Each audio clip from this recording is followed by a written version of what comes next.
Hello, Jen here with a layout for Scrapshots design team. This is for the April challenge for the Scrapshots paper crafting Facebook group. Every month we have a different challenge to just, have some fun and inspire you to create something different or use up some products, that kind of thing. And so for this month's challenge, we're creating our own backgrounds. So bring your own background is the name of the challenge. And you can see here, I've left this in. This was my first attempt at creating my background.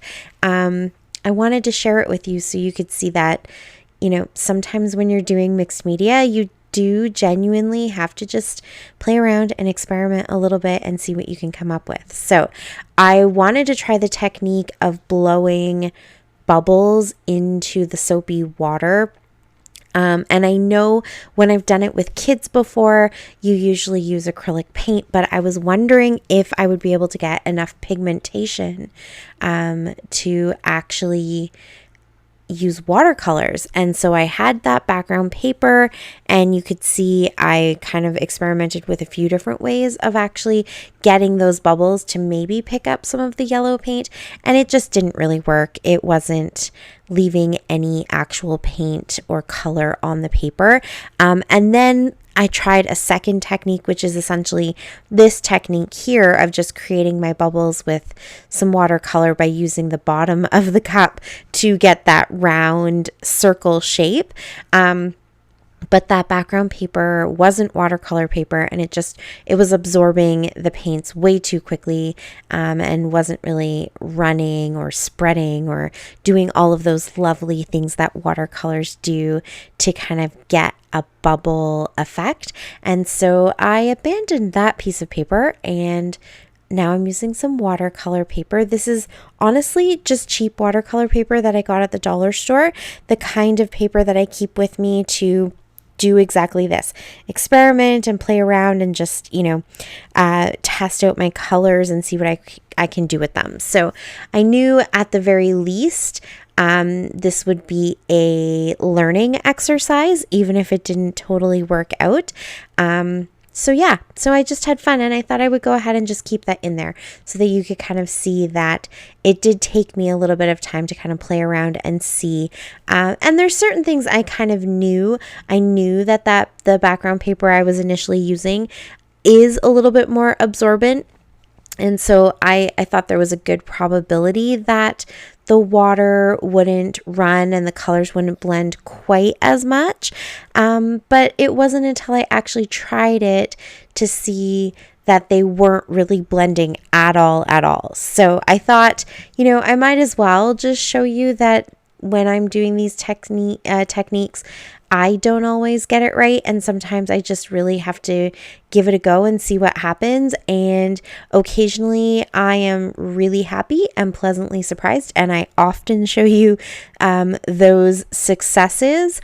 But there's a lot of times when it's a bit of I was going to say an epic fail, but I'm correcting myself. It's not really a fail. It's a fail in that the products didn't do what I was hoping they would do, but it's not a fail because I did learn some things. So, yes. So what I did there, it's a pretty well-known technique now. I think there's a few creators on Instagram and TikTok who have shown this and done some Christmas cards and stuff like that, and I've shown this technique before. So essentially I took my plastic cup, but you can take any round, or it doesn't have to be round, it can be any shape you want, but for bubbles I took my round plastic cup base and I got it a little bit wet, and then I just had a puddle of watercolor in my palette that you can see right beside me.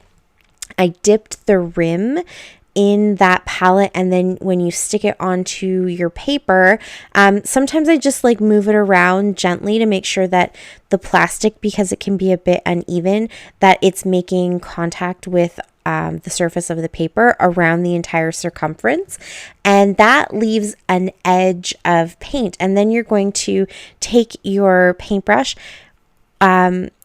clean it off. So you're just going to get it wet with some clean water and kind of go around the edge that you've left, and that will start to pull some of the paint from that edge and soften it. And then because the picture that I'm using in the bubbles, we were outside, you can see little tints of some blue and yellow and just other colors of the rainbow. I wanted to pull some of those colors in too. So you definitely don't have to do that, and you can go for, you know, whatever color you want. So darker blues or whatever, the more concentrated your initial round circle, the more paint you'll be able to pull from to kind of get that illusion. And they don't have to be perfect. So you don't have to completely wet the entire bubble with your clean water. You can just go around the edge and kind of see where it flows, add a little bit here and there, whatever you want to do. It's really fun. I definitely think if you just need to kind of sit down and play with some watercolors and you don't really have a specific plan, you just want to see how things blend, this is definitely a fun thing you can do. So that is my little kind of bubble technique. I am definitely not an expert. So if you're wondering about some inspiration from people who do this way better than me, please let me know in the comments down below, and I can send you some links to a few people that I think anyways do this way better than I do. But honestly, it's just about practicing. So grab out your watercolors, grab out some watercolor paper, and just play.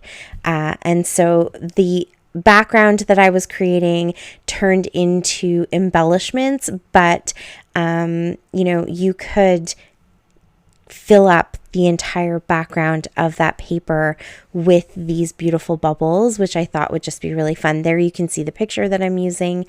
So while my bubbles were drying, I went ahead and pulled out my Spellbinders Just Saying collection.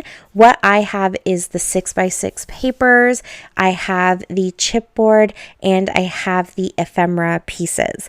I got all of those from Scrapshots, so you can definitely pop into the store if you want to grab this too.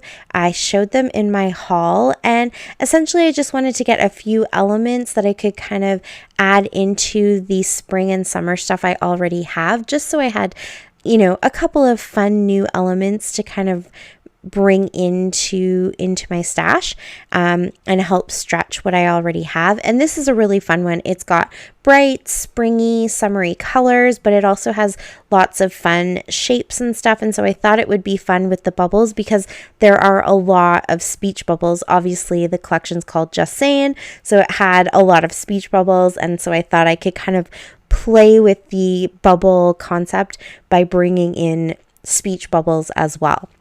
So I grabbed 4 sheets of the 6x6 papers. I went for 2 pieces that were kind of white but had little bubbles. Well, the top one is circles or bubbles. The bottom one is little hearts. And then I went for 2 darker pieces, but they also have dots on them too. So really trying to drive home the circular elements of the layout.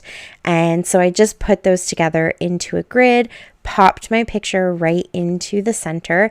It's an older picture of my daughter when she was little, blowing some bubbles. And then I cut out the bubbles from my watercolor paper.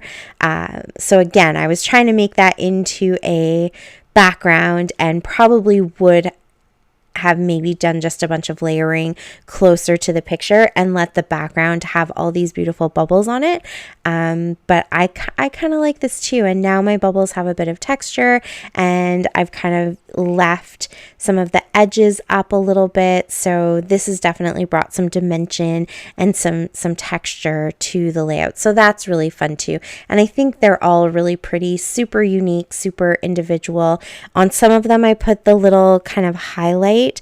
You could definitely do that with your brush by leaving a little section white, especially if you were using some darker colors, but I just used my black marker. I really wanted to have a white background, but as you all know, I really struggle with that. So even when I was putting this together, From the beginning, I thought I would probably end up with a sketchy border around that white background, so I figured I might as well go ahead and do sketchy kind of borders around each of my bubbles to really define them so they don't get lost with the pattern papers.